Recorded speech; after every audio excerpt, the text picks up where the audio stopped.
So, Bandana ma'am, we spoke about what Waldorf curriculum looks like, how it impacts children, what it is designed to achieve, how a Waldorf teacher is trained and prepared for it.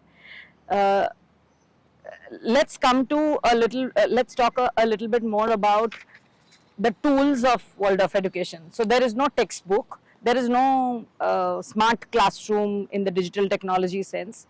So, what are the kind of tools that you use to leverage and deliver the content in the classroom? I suppose the best way to answer this would be that for us, the child is the tool, and the experiences the child goes through is where the child creates its own learning. It's a myth that a teacher teaches. What is truly important is that the child learns.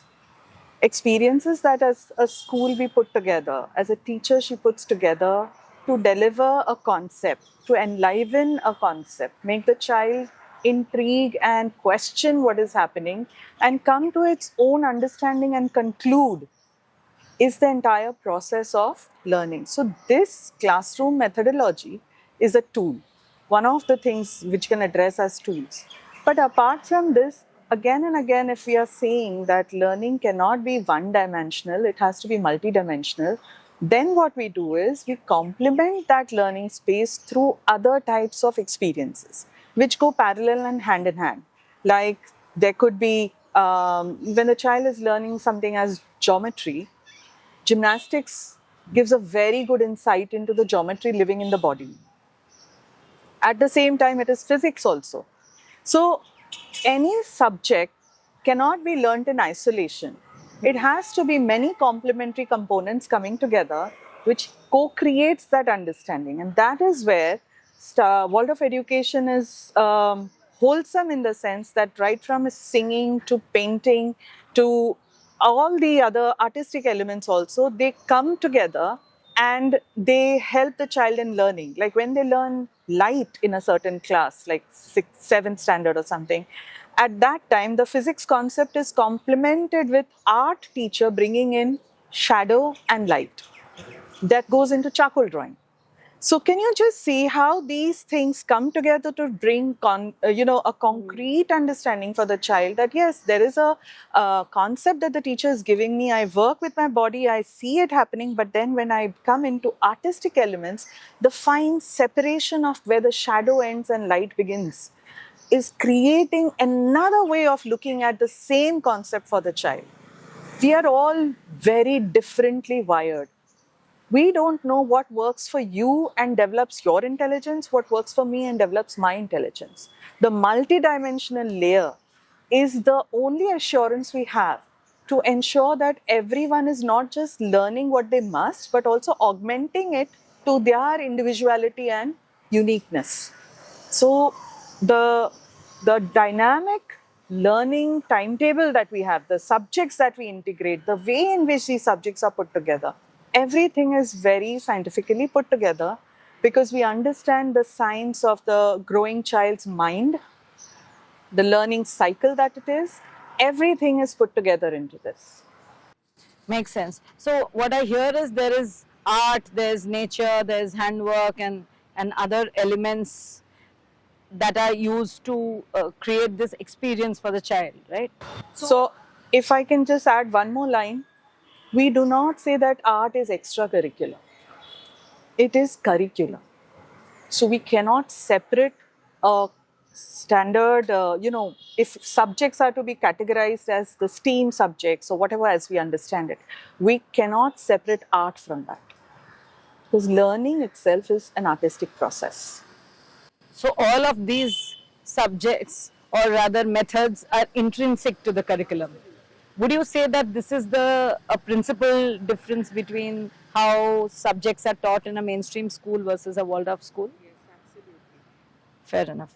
So, I would go over to you, talking a little bit more about play, like you said, and because in younger years you said play is extremely important. So we see increasing number of families living in urban homes. with nice sofas and a center table, but children are restricted in their movement, or rather, let's say, for many a times for parents' convenience, they're asked to sit quietly and so on.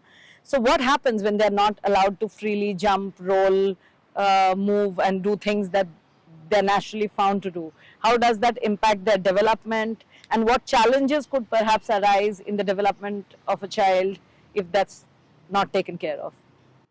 Yeah. So I would say movement is life. When a human baby starts developing in a mother's womb, the first thing happens is the heartbeat, is a movement.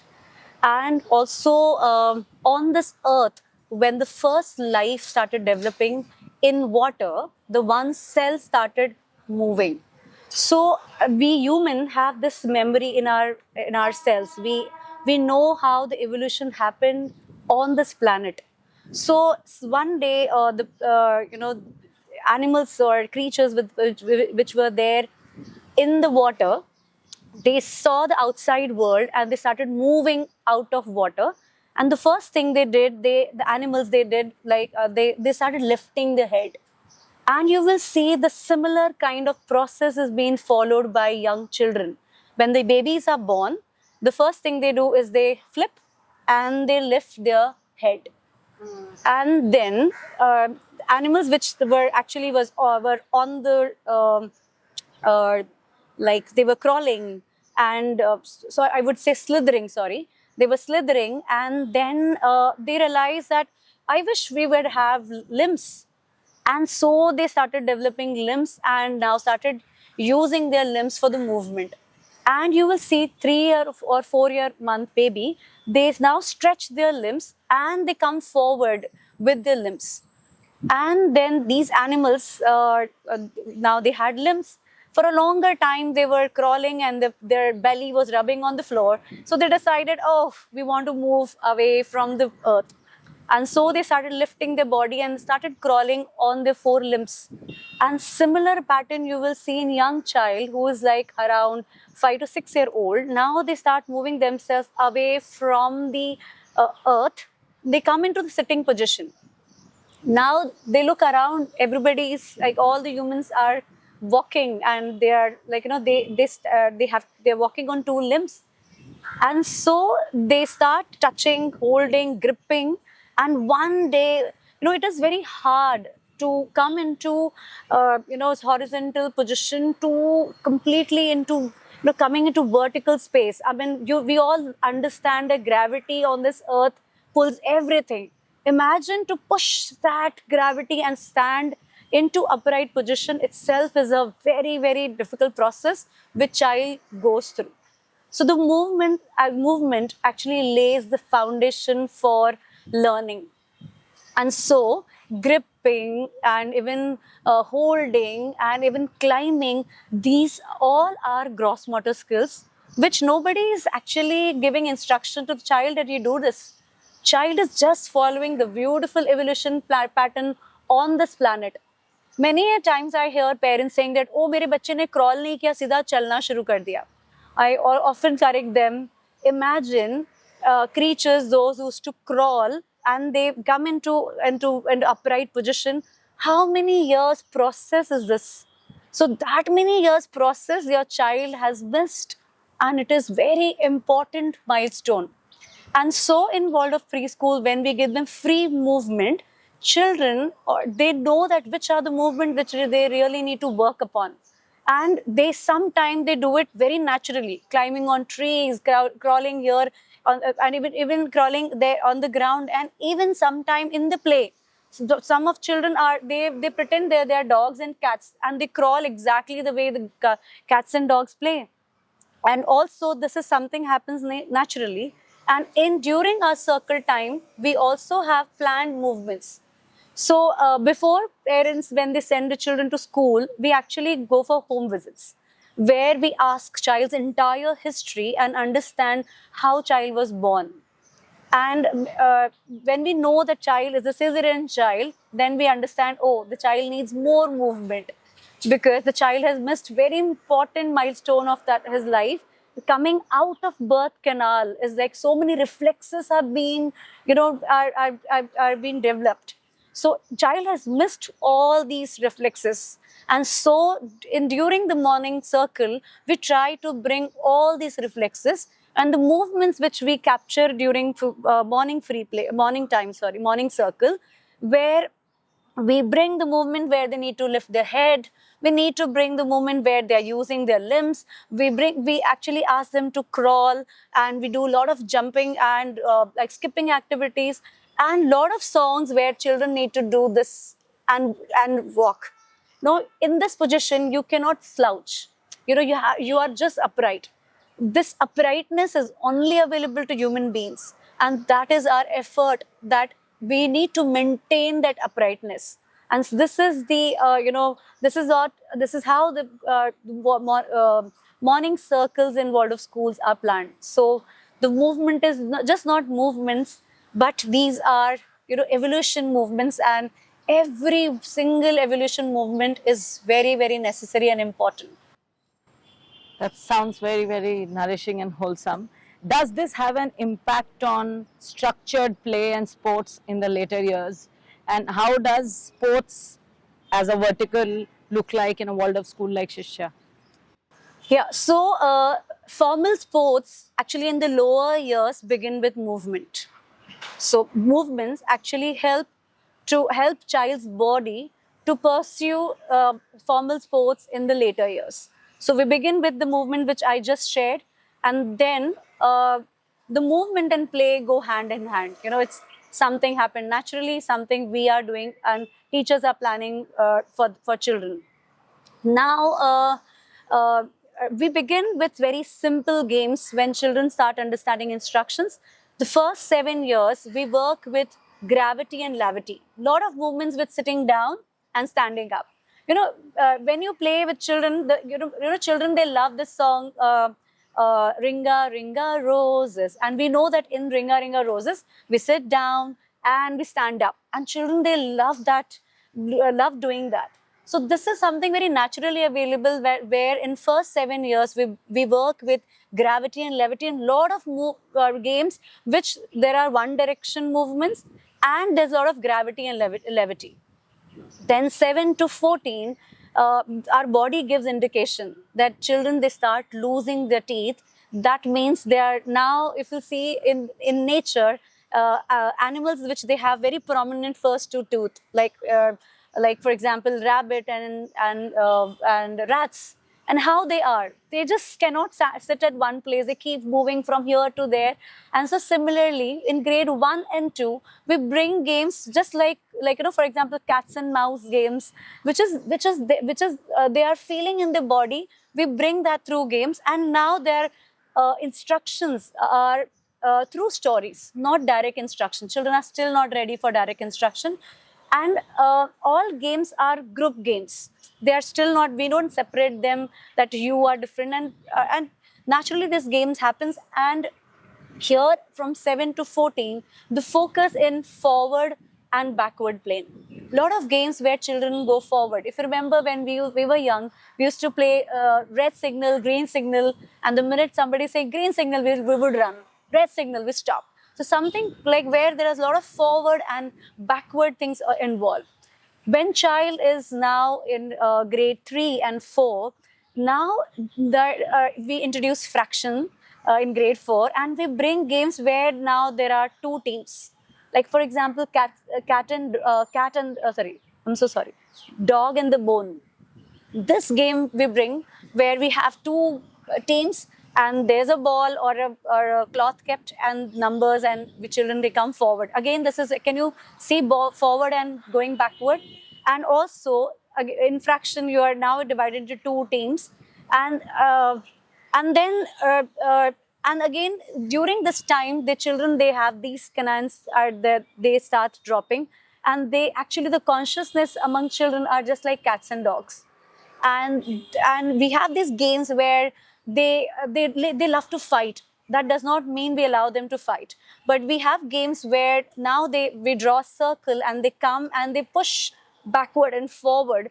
not we there is no winning and losing. It's all about grace, how gracefully you are able to push that other person, or maybe how gracefully you're going back, and with your strength you're coming forward.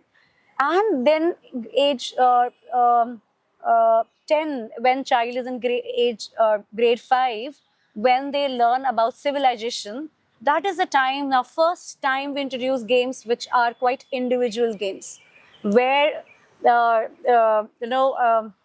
like for example, like we have running race, and then we have javelin throwing, disc throwing. So where everything is towards here, and we have, where first now child can understand who am I and what I can do with my body. And similarly at that time, she said, as she mentioned, that geometry comes in and child understand, oh, how I'm able to work with my body. And the way the first Olympics happened in ancient Greece, and we actually also have Greece in the curriculum. And similarly, the children are, they come together not to show how powerful they are, but how beautifully they can manage their body and how gracefully they can have these sports. And from age 5, when the Olympics happens, and after that, now we go into skills. If I want to teach children football, or I'm so sorry, not football, but if I want to teach basketball, and what skills I need for basketball. So first we actually have very simple games, which like throwing and also passing ball, and then slowly that will turn into formals, rules and regulation. So always working on skill first, and then going into formal sports is the channel, or is the process. This is how in world of school sports evolved. Thank you for elucidating that. Coming on to the more, what should I say, live topic, which is stress as well as a concern area for parents, is the academics. So when we are conducting lessons in the methods that you spoke about, how do we really understand that a child is comprehending the concept fully, and how do you assess that, and how is it ensured that the child is also able to deliver and express as is needed? So I think in many ways I will borrow an idea which comes from the management studies, which is called SMART, where you have your goals which are specific, measurable, realistic. I like the word realistic here very much, achievable and time. All of this fall in place when it comes to identifying the goals for every particular grade. When it is realistic, it becomes automatically achievable for the children. And the way to measure it is to not make the child sit down on a certain particular day to a certain specific time and write in a certain way. To us, examinations are literally, assessing the child through a period of time. And maybe also on a certain day and time that the teacher has defined, but the child does not need to know that. Because in the end, what is the goal of an assessment? We want to measure the learning outcomes of the child and cover the gaps over time. Examination in the standard ways that we look at in the outside world, where it's a paper and pen assessment and a certain mark is contributed or attributed to the performance, it builds anxiety into a child. It builds comparison into, a group of friends. Suddenly now they are competitors because my friend got more than me. And the texture of my home front changes because of that performance. So what we in World of Education believe is that a performance of a child on one particular day is irrelevant. We can look at the child on a day-to-day basis. The child is presenting itself to school every single day. Every single lesson is a measurement of the child's contribution for the day. And that is actually very, very informative, because I will add a few more elements, not just to assessment, but weave in, because it's right now the pertinent point. Every single day when we see a child coming in a absolutely robust manner, participating in every lesson that the teacher is giving and doing well, we see a healthy child coming from a healthy background every day. But if this certain child stops performing very well, is coming lethargic, is not doing what I have understood it's optimal, then at this point, I will not wait for an exam to tell that the child is not doing well. I would rather make a correction at this point in time so that when and if at the end of a term or a period of time I want to see outcomes, it is joyful for me and the family and the child. So at that point, we have an intervention. We start inquiring with the families. Is there a change that has happened in the household which is causing some kind of disruption in the child's learning pattern? And when this is well communicated between the elders, who are actually the ones who are taking care of the learning ecosystem of a child, it is immediately corrected at the other end, and we immediately begin to see the corrections in the school. So, truly, is assessment only to be done at a certain point of time? No. The next way of looking at a child's progress is the performance in the books, which is again, I would say, only half a measure of what the child has learned, because what the child has intrinsically acquired cannot all the time be measured on a paper. So definitely there is a progress that we mark on the paper and the books that the child writes, because we don't have a standard notebook system. We have something called a main lesson book, where the child, in the absence of a textbook, is actually writing down things which is being worked out inside the classroom between the teacher and the children. So where is the child able to comprehend, not comprehend? These are measurements that we do. Oral conversation and interactions in the absence of task sheets and worksheets is another way of measuring a child's progress and development, because I'm in a living moment with you and I can see you either doing comfortably well or uncomfortable. And then I begin to ponder, why are you uncomfortable? What is making you uncomfortable? Is there something that you're not getting? And in a more awakened Socratic way, a teacher can actually start inquiring into this. So teacher does not really have to wait until the end of term to assess or examine the child. Apart from this, we also have other ways where through playful ways and game ways, we are all the time assessing the child. So the child's performance not only in the academic subjects, but teachers go and observe children during their other practice lessons, let's say a gym lesson or a movement exercise or games period, to see, is the child giving its whole being to those activities also? So is it that the child is enjoying one kind of activity more than the other? And as a teacher, I think it is very informative to understand, if that is what is really holding a child's space, what can I change about my lesson? The covering of the gaps is not a child's responsibility. It is the responsibility of the education system, the adults, the grown-ups, who have the ability of thinking, intriguing, questioning, and arriving to a new way of doing things. So, like I said, if learning is about experiences, the constant endeavor is, how are we enriching these experiences for our children? So, apart from this, where we do it informally, in the progressive years, definitely decorum, the need for bringing the children into a worldly space of performance, to make them realize that yes, children, sometimes you need to perform under a certain kind of conditioning, condition of time, condition of a larger body of content. These are realities. You are given a schedule before time, you come in, you sit for the exam in a certain way, and you kind of write to a certain style. These are also expectations, because these are also designed to enhance their skills for the future. Like report writing is a reality of any grown adult. Whenever they are working for an organization, they have to generate reports. So we cannot deny these skills.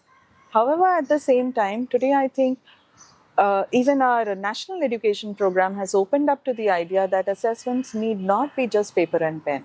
You will consider other debate, presentation, speech exercise, or any kind, project works. These are all assessable attributes which also indicate the participation of the child.